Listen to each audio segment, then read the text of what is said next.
Hello students, कैसे हैं आप सब लोग। तो आज मैं आप लोगों को जानकारी दूंगा आईटीआई अगर आप लोगों ने करी है तो आप आगे लाइफ में क्या कर सकते हैं, स्पेशली टेक्नीशियन फील्ड को लेके, या टेक्नीशियन कैसे बन सकते हैं आप लोग। तो एक एक जानकारी बारीक मैं आप लोगों को दूंगा। अगर आपने एनसीवीटी से आईटीआई करी है या किसी भी स्टेट रिकॉग्नाइज्ड एससीवीटी से आईटीआई अगर आपने करी है, डिग्री ली है, तो ये वीडियो आपके लिए है। मेरे हिसाब से अगर कोई मुझसे पूछे कि सबसे जल्दी अगर आपको नौकरी लगानी है तो कौन सी डिग्री होगी, तो मैं नाम आईटीआई ही लूंगा। उसके पीछे एक बहुत लॉजिकल रीजन है, एक बहुत लॉजिकल रीजन मैं आप लोगों को बताऊंगा। लास्ट तक इस वीडियो को देखिएगा और मुझे कमेंट करके बताना कि आपको कैसा लगा। वो लॉजिकल बताऊंगा, याद रखना, मन से या भाव से नहीं, लॉजिकल बताऊंगा कि क्यों आपकी नौकरी आईटीआई से जल्दी लग सकती है और टेक्नीशियन आप क्यों जल्दी बन सकते हैं। तो आज हम इस वीडियो में बात करेंगे आईटीआई से जुड़ी हुई जानकारी की, आईटीआई डिग्री से जुड़ी हुई जानकारी की, जिसमें हम लोग देखेंगे कि कौन कौन से विभाग परीक्षा कराते हैं, डिपार्टमेंट कौन कौन से होते हैं परीक्षा के, पद कौन कौन सा आपको मिलता है, आपको पोस्ट कौन कौन सी मिलती है, सैलरी आपकी कितनी लगभग बनती है। ये सारी बातें हम लोग आईटीआई डिग्री से जो जुड़ी जानकारी है टेक्नीशियन विभाग के लिए, वो हम लोग इस वीडियो में करने वाले हैं। चलते हैं आगे।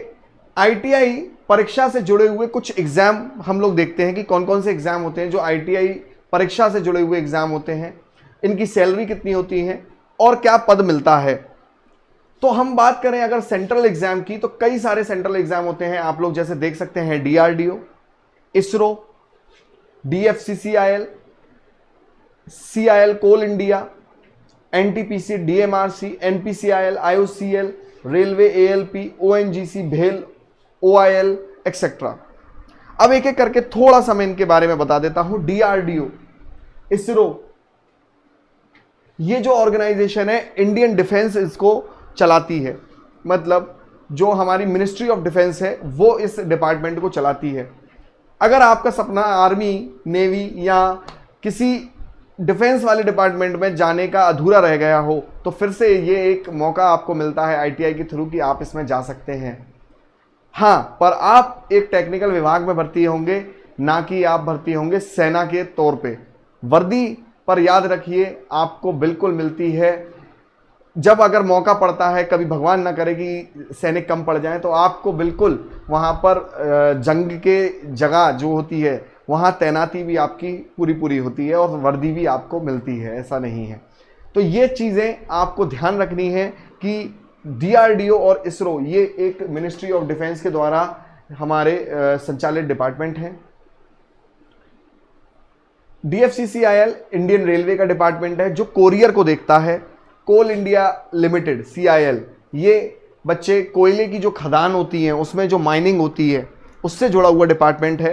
NTPC, national thermal power plant, बिजली बनती है कोयले से इधर। डीएमआरसी, मेट्रो, दिल्ली मेट्रो का डिपार्टमेंट है। इसके अंदर तकनीकी आप मेंटेनेंस में आप जाते हैं, इसमें कोई भी मेंटेनेंस की जॉब है, अगर मेट्रो में कुछ भी खराबी होती है उसके लिए आप जाते हैं। Nuclear power corporation limited, NPCIL, ये विभाग आपका बिजली के पैदा करता है न्यूक्लियर एनर्जी के द्वारा, नाभिकीय विखंडन के द्वारा। जो न्यूक्लियर एनर्जी होती है, थोरियम हुई या फिर आपका यूरेनियम के द्वारा बिजली जो पैदा होती है, उससे हम लोग बिजली पैदा करते हैं। आईओसीएल इंडिया की सबसे टॉप कंपनी है, महारत्न कहलाई जाती है आईओसीएल, याद रखिएगा। कई रिफाइनरीज हैं इंडिया में, दिग्बोई में है, आपकी मुंबई में है, आपका जो है एक रिफाइनरी मथुरा में है। तो आप ये महारत्न है इंडिया की सबसे अगर बेस्ट कंपनी कही जाए तो आईओसीएल यहाँ पर बनती है। रेलवे की बात अगर हम लोग करें, सब जानते हैं रेलवे में एएलपी टेक्नीशियन बनना अपनी आप में कोई छोटी बात नहीं होती है। पावर ग्रिड, पीजीसीआईएल, ये बिजली का संचरण करती है, ट्रांसमिशन करती है, जो बिजली पैदा हो गई है उसको भेजती है। ONGC, oil natural gas corporation limited, मतलब कि यहाँ पर जो तेल निकाला जाता है ज़मीन से, जो सीएनजी निकाली जाती है ज़मीन से, उससे प्रोसेसिंग करने के बाद में, उसको रिफाइन करने के बाद में, उसको प्यूरिफाई, शुद्धिकरण करने के बाद में जो मार्केट में ऑयल मिलता है, जो मार्केट में आपको सीएनजी मिलती है, वो ओएनजीसी के द्वारा ही मिलती है। ठीक है, जो सीएनजी गैस होती है, कॉम्पैक्ट नेचुरल गैस गाड़ियों में डलती है, कारों में डलती है। भेल, यहाँ पर ये आपकी इंडिया की महारत्न कंपनी है जो कई जगहों पे स्थित है इंडिया में, और कई काम है इसके। कोई कंपनी ट्रांसफार्मर बनाती है तो कोई कंपनी जनरेटर बनाती है, ठीक है।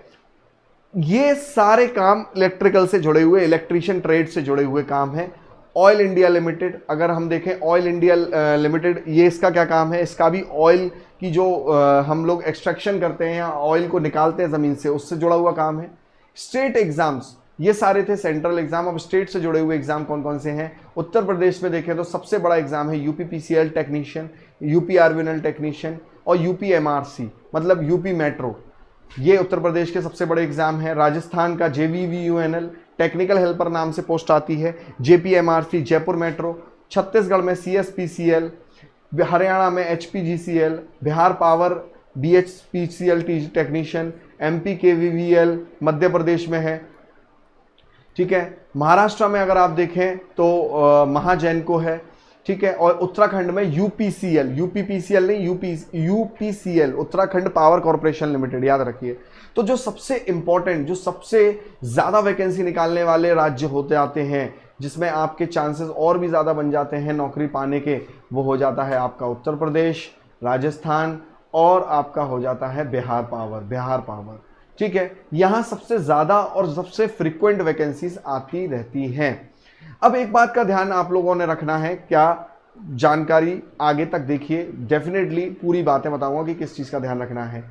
ये बात थी कुछ परीक्षाओं की। अब बात करते हैं कुछ पदों की कि किस किस पद नाम से हमारे रिलीज होते हैं। देखेंगे सब लोग, यहाँ पर आप साफ देख सकते हैं कि जो पोस्ट के नाम हैं, कई अलग अलग राज्य, कई अलग अलग संस्थाएं, चाहे सेंट्रल की हो चाहे स्टेट की हो, वो अलग अलग नाम से आईटीआई वाले स्टूडेंट्स के लिए पोस्ट निकालती हैं। अगर आपने आईटीआई कर ली है तो आप टेक्नीशियन बन सकते हैं, टेक्निकल ऑपरेटर बन सकते हैं, हेल्पर बन सकते हैं, मेंटेनर बन सकते हैं, लाइनमैन बन सकते हैं। इन सब पदों का नाम अलग अलग जगहों पे होता है, लगभग काम सेम होता है। अगर हम लोग काम की बात करें तो काम क्या रहता है इस पोस्ट से जुड़ा हुआ जानेंगे। अगर आप टेक्नीशियन या टेक्निकल हेल्पर, ऑपरेटर, मेंटेनर या लाइनमैन बनते हैं तो आपका सबसे पहला काम होता है कि लाइन अगर कोई है, बिजली जो भेजी जा रही है, वहाँ की जो ट्रांसमिशन लाइन है उसका मेंटेनेंस करना। अगर आप मेट्रो में जा रहे हैं तो आपका काम है कि मेट्रो जो चलती रहती है लगातार उसका मेंटेनेंस करना। अगर आप किसी जनरेशन स्टेशन में हैं तो आपको ये देखना है लगातार कि क्या कोई पार्ट खराब तो नहीं हो रहा जनरेशन के दौरान, उसको मेंटेन करना, ठीक है। ये सबसे मेन काम आप लोगों का होता है कि जिस भी फील्ड में आप हैं वहाँ का एक मेंटेनेंस आपको संभालना है। दूसरा काम आपका सबसे फिर बाद में होता है, जैसे यूपीपीसीएल हुआ, कोई भी डिस्ट्रीब्यूशन कंपनी हो गई, जैसे जेवीवीयूएनएल हो गई, जयपुर विद्युत वितरण निगम लिमिटेड, ठीक है। यहाँ जो भी डिस्ट्रीब्यूशन कंपनी है, दो के नाम मैंने बता दिए, ऐसे और भी कंपनियां हैं। जहां आपको डिस्ट्रीब्यूशन कंपनी में आप ज्वाइन करते हैं तो आपका काम फिर हो जाता है पैसे को वापस लाना जनता से। कभी कभी क्या होता है, जनता, आप लोगों को भी मालूम है, कोई बिल लेट दे रहा है, कोई बिल दे ही नहीं रहा है, तो आपका काम होता है वहाँ जाके उनको बताना कि आपकी बिजली काट दी जाएगी, आपको बिल जल्दी से जल्दी देना है। दूसरी चीज़, आप विजिलेंस के लिए भी जाते हैं, कहीं चोरी हो रही है बिजली की तो आप वहाँ पे चेकिंग करने जाएंगे कि हाँ भाई कैसे चोरी हो रही है, क्यों हो रही है, और उन्हें पेनल्टाइज करेंगे, उनके पे पेनल्टी लगाएंगे। ये आपका काम होता है मेन, ठीक है। अगर हम लोग बात करें जनरेशन स्टेशन पे आप जाते हैं, जैसे न्यूक्लियर पावर कॉर्पोरेशन लिमिटेड है, और जैसे बात करें आपका एनटीपीसी है, जहाँ पे जनरेशन होता है, बिजली का पैदावार होता है, वहाँ देखें वो जो जॉब होती है वो आपकी पब्लिक डीलिंग जॉब नहीं होती है। जबकि आप अगर विद्युत वितरण निगम में जाएंगे, जहाँ डिस्ट्रीब्यूशन कंपनी में जाएंगे, वहाँ पर आपकी जो जॉब होती है वो पब्लिक से डील करने वाली हो जाती है। मतलब आपको पब्लिक से बात करनी पड़ सकती है, उनके बीच जाना पड़ सकता है, चाहे वो विजिलेंस के थ्रू, मतलब चेकिंग के थ्रू कि चोरी कहीं तो कोई कर नहीं रहा है, या फिर आप जाएंगे उनसे पैसा कलेक्ट करने के लिए, या आप जाएंगे उनको क्या कहते हैं कोई भी अवेयरनेस करने के लिए। जैसे सरकार कोई एक नया ऑफर निकालती है तो उसको लोगों तक पहुंचाने के लिए भी कभी कभी एम्प्लॉय को भेजा जाता है, और वो मोस्टली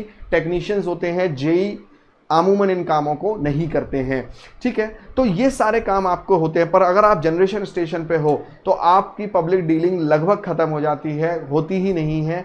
आपको किसी भी पब्लिक से बात नहीं करनी होती, आपको वहीं के एम्प्लॉय से बात करनी है और वहाँ आपको ड्यूटी करनी है। अगर सैलरी की बात करें, ये तो थी आपकी पोस्ट के अलग अलग नाम अलग अलग जगहों पे आते हैं, क्या काम होता है। सैलरी की बात करें 18,000 से लेकर 40,000 तक सैलरी होती है, हर जगहों की अलग अलग हिसाब होता है। जैसे कि फॉर एग्जांपल राजस्थान में टेक्निकल हेल्पर निकलती है पोस्ट, जबकि यूपीपीसीएल में टेक्नीशियन नाम से निकलती है, ऑपरेटर नाम से बीएसपीसीएल में पोस्ट निकलती है, ठीक है। मेट्रो के अंदर अगर देखें तो मेंटेनर नाम से निकलती है, और लाइनमैन पोस्ट कभी कभी यूपीपीसीएल भी निकाल देता है, छत्तीसगढ़ भी निकाल देता है, ठीक है ना, छत्तीसगढ़ भी निकाल देता है। तो इस तरीके से हर जगह पोस्ट अलग अलग है, तो सैलरी भी थोड़ी सी अलग अलग बन जाती है। जो सबसे अच्छी और हाईएस्ट सैलरी बनती है, याद रखिए जितने भी आपके पीएसयूज हैं, पब्लिक सेक्टर जो आपके विभाग हैं, जैसे आईओसीएल हुआ है ना, आपका एनटीपीसी हुआ, एक इनकी सैलरी सबसे ज़्यादा हाईएस्ट सैलरी होती है, सबसे ज़्यादा हाईएस्ट सैलरी इनकी होती है। फिर यूपीपीसीएल टेक्नीशियन का अलग ही एक रुतबा है। अगर आप यूपीपीसीएल में टेक्नीशियन हैं तो विश्वास मानिए आप जेई या जेई से तो कम ही नहीं माने जाते, पूजे जाते हैं आप, खासकर यूपी में। और सैलरी भी 35,000 लगभग सैलरी इसकी बनती है यूपी में जब आप ज्वाइन करते हैं। हालांकि राजस्थान के साथ में ये चीज़ नहीं है। राजस्थान में देखा जाए तो 2 साल का प्रोबेशन पीरियड होता है, मतलब कि 2 साल तक आप लोग केवल टेम्परेरी एक एम्प्लॉय की तरह होते हैं। 2 साल के बाद आप एक परमानेंट होता है। हालांकि सब लोग परमानेंट हो जाते हैं, ऐसी कोई बात नहीं है, ये औपचारिकता होती है कि कोई बहुत काम ही खराब कर दे तो उसे बस निकाला जाए। अदरवाइज 2 साल तक आप एक प्रोबेशन पीरियड होता है, जैसे कह लो हल्का कि टेम्परेरी टाइप का सा जॉब आपकी रहती है, पर वहाँ आपको केवल मात्र 18,000 मिलते हैं प्रोबेशन पीरियड तक, फिर आपकी सैलरी बढ़ाई जाती है। जबकि यूपीपीसीएल में डायरेक्ट आप 35,000 लगभग पे ज्वाइन करते हैं, ठीक है। सैलरी रिवाइज होती रहती है, इसीलिए एग्जैक्ट नहीं बता रहा हूँ। आज से अगर मैं बात करूँ 2019 में जब 25-30 बच्चे एक बैच से मेरे से ही सिलेक्ट हुए थे, तब मैं नाम अपना बता देता हूँ, चंद्र प्रकाश, और स्वागत करता हूँ आप सभी लोगों का अद्वैत एजुकेशन पर। तो याद रखिएगा बच्चों, तो जो हमारे बच्चे थे वो उनको 33,400 सैलरी मिला करती थी आपके इसमें अर्बन में, मतलब शहर में, ठीक है ना। 33,400 सैलरी मिला करती थी। ये यूपीपीसीएल की मैं खासकर सैलरी बता रहा हूँ, 33,400, और रूरल में थोड़े 500-600 रुपये कम मिलते थे, ठीक है। तो ये एक उचित जानकारी आप लोगों को मैंने दे दी। और डेफिनेटली मैं बात करूंगा, अगर आप इच्छा रखते हैं टेक्नीशियन बनने की इलेक्ट्रीशियन ब्रांच से, तो मैं चंद्र प्रकाश पूरी हेल्प करूंगा आपको सिलेबस क्या है, एग्जाम पैटर्न क्या है, ये बताने के लिए। और आप लोग इस वीडियो के लिंक में देख सकते हैं सिलेबस और एग्जाम पैटर्न इन पेपर्स के क्या होते हैं। तो सभी पेपर के सिलेबस और एग्जाम पैटर्न हम लोगों ने वहां पर डील किए हैं। आप लोग डेफिनेटली इस वीडियो को देखिएगा, और अधिक जानकारी के लिए आप लोग क्या कर सकते हैं, जो आपका कमेंट सेक्शन में टेलीग्राम लिंक दिया है उसे ज्वाइन कर सकते हैं, या फिर आप टेलीग्राम पे सर्च कर सकते हैं मुझसे डायरेक्ट बात करने के लिए, crack.ae/JENTG2 बाय चंद्र प्रकाश, जो कि मैं हूं, ठीक है। आसान है याद करना, crack.ae/JENTG2 बाय चंद्र प्रकाश। आप इसको सर्च कर सकते हैं टेलीग्राम पे, और आप मुझसे भी यहाँ पर डायरेक्टली बात कर सकते हैं।